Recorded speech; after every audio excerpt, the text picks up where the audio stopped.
find yourself so that when you speak your truth. And I wanted to be that woman. I wanted to be the woman who's so pretty but has a lot of purpose, a lot of direction. And that was life-changing for me. I went and entered my first pageant, Miss Texas Teen USA. It was very hard to convince my mom to let me go into pageants because she was like, I always wanted you to be a doctor like me. And no one had done pageants before in my family. And on my birthday, she just asked me what I wanted, and I said entry fee for Miss Texas Teen. And those were 130 contestants. It was crazy, but I made it to the finals. I competed. I didn't make it to top 15, but a lot of people came up to my mom. They were like, I thought your daughter was the happiest on that stage. She rocked that stage. Your daughter is meant for pageants. And from that day, I never looked back. I entered my second pageant just 2 weeks later to represent Dallas at Miss Texas Collegiate, where I placed at top 10. I also entered the next pageant where I was first runner-up, America's Most Beautiful Pageant. And my fourth pageant in the same year was Miss Supreme America, which I won. Believe it or not, Miss Supranational Kenya is my fifth pageant. So they vet you, they speak to you, and if they see you are fit enough to compete at their system, they allow you to do so. And my mom was very happy to let me compete. She's very supportive. I would say I would not be here without her. Because the fans are a lot, you know, people see the glamour, they don't see making your nails takes money, making your hair, and the bad part about pageants, waking up in the morning. So if your hair and makeup session is meant for 4 in the morning, you have to be up by 3 or earlier because you need to shower before makeup.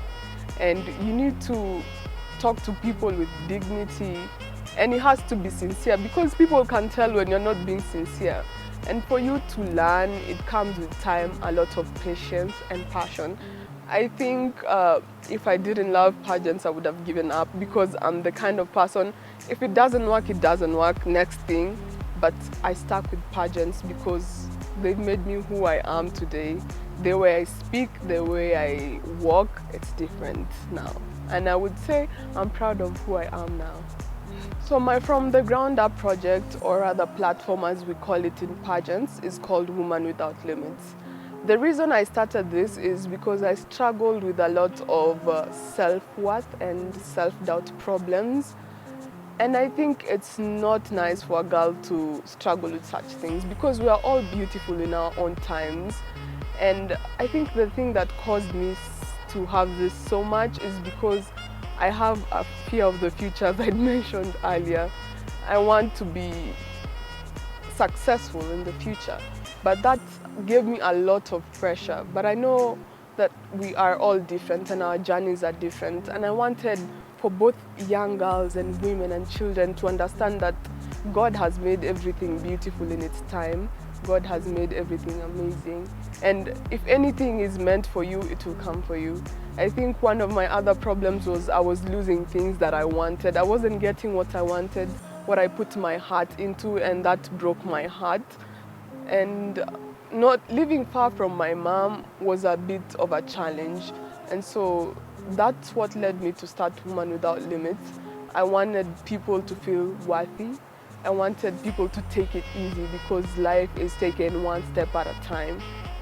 Aside from that, the things I do among Women Without Limits in the project is speak to other title holders. I host an Instagram heart-to-heart series where I speak with women from Jamaica, Thailand, I speak to Philippines. I speak to them about the challenges they've had as women in pageants and women every day. And I hope one person or the other will be inspired. You know, you don't have to inspire 1,000 people, but if you inspire one person, I'm sure that person will speak well in the future and inspire the next person. And that's how we change the world, slowly by slowly. I also have the hashtag Limitless, where I encourage people to listen more.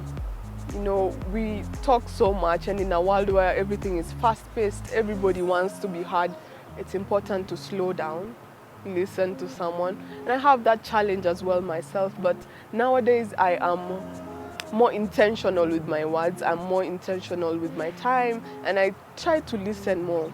If I'm gonna stop someone and I'm gonna tell them my story, I'll be like, okay, enough about me, tell me about yourself. And I think that's how we make change, slowly by slowly.